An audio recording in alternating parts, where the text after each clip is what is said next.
Olá, olá, seja muito bem-vindo ou bem-vinda a mais um vídeo do Café com Rive. Nesse aqui a gente vai falar sobre transições multicondicionais, ou seja, uma transição que tem mais de uma condição para acontecer, né? Quando a gente precisa que, por exemplo, alguma coisa aconteça, quando isso e isso aconteça, ou quando isso ou aquilo aconteça. Então a gente vai ver esses dois exemplos aqui, que é bem comum a gente precisar quando a gente está fazendo interações um pouquinho mais sofisticadas. Então a gente tem aqui o mesmo exemplo dos vídeos anteriores, eu não mexi em nada, inclusive. Eu vou dar play, você vai ver que ele vai dizer off.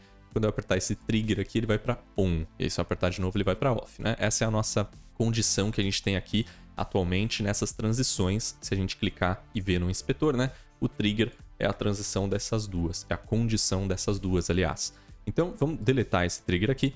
E o que a gente vai fazer é começar do início, né? Vou até deletar essa condição vazia aqui, né? Ficou vazia porque a gente deletou o trigger. Então, vamos criar uma condição que vai ser o seguinte. Eu vou criar aqui um número e um boolean. E eu vou deixar os nomes padrão aqui mesmo. E eu vou dizer que a condição para isso ir para o on vai ser o boolean true. E para ele voltar, vai ser o boolean in false.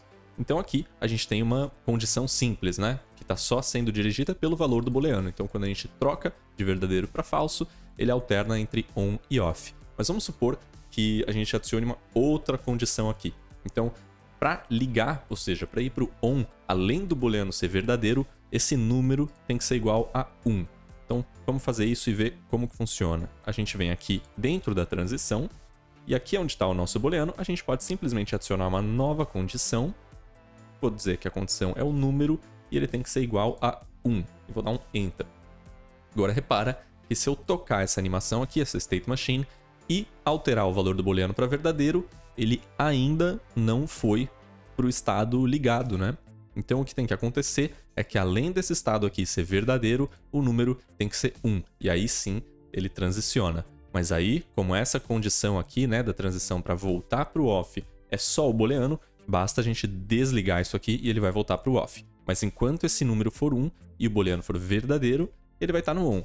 Se não, ele vai estar no off. Então se eu mudar esse número aqui para 10, por exemplo, que não é 1, e ligar o booleano, você vai ver que não vai funcionar. Não transicionou, porque o número tem que ser 1 para satisfazer todas as condições que a gente colocou aqui dentro dessa transição. Então é assim que você faz relações de e, né? Então o booleano tem que ser verdadeiro e o número tem que ser igual a 1. Vamos ver agora como a gente faz uma transição OU, que é um pouquinho diferente. Então, para isso, vamos fazer uma limpeza aqui primeiro. Vamos deletar essas condições aqui para a gente começar do zero. E eu vou deletar a transição que está indo do on de volta para o off, só para a gente simplificar, né? Então, aqui a gente só tem uma transição e eu vou adicionar a condição dela, o boolean, ok? Então, se a gente der play, a gente vai ver que o boolean agora está indo para o on, mas se ele volta para falso, né? Ele não vai para o off porque a gente deletou aquela transição. E tudo bem.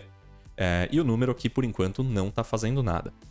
Para a gente adicionar uma transição que a condição seja se o boolean for verdadeiro ou o número for igual a 1, o que a gente tem que fazer é o seguinte. Em vez da gente criar uma nova condição aqui dentro, que a gente viu que essa condição aqui vai ter que ser e, né? Ele vai ter que cumprir todas as condições daqui antes de transicionar. O que a gente faz é criar uma nova transição.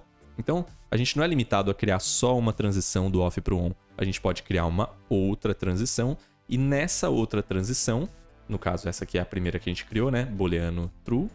Na outra transição, a gente pode colocar uma condição diferente, como por exemplo, número igual a 1.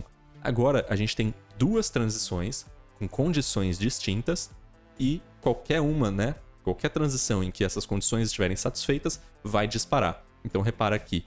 Do off, a gente pode ir para o on, tanto ligando esse booleano, ou, e aí eu vou resetar a state machine, porque se eu, né, tirar esse booleano, ele não volta para o false, porque não tem nenhuma transição voltando.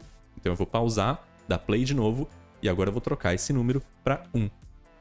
Ops, apertei o botão errado, 1, clique. Agora você vai ver que ele disparou a outra transição. Então é assim que a gente cria uma condição multicondicional, onde é uma coisa ou a outra. E aí a gente pode colocar quantas condições a gente quiser, né? A gente pode criar quantas transições aqui entre esses dois estados a gente quiser, e cada uma delas pode ter um conjunto de condições diferentes. Então, quando você estiver criando state machines, né, um pouquinho mais complicadas, que dependem de mais elementos para definir para onde que o estado vai. É assim que a gente faz transições multicondicionais. Esse é o básico do básico. Então, deixa um like para marcar esse vídeo aqui como visto e eu te vejo no próximo. Valeu!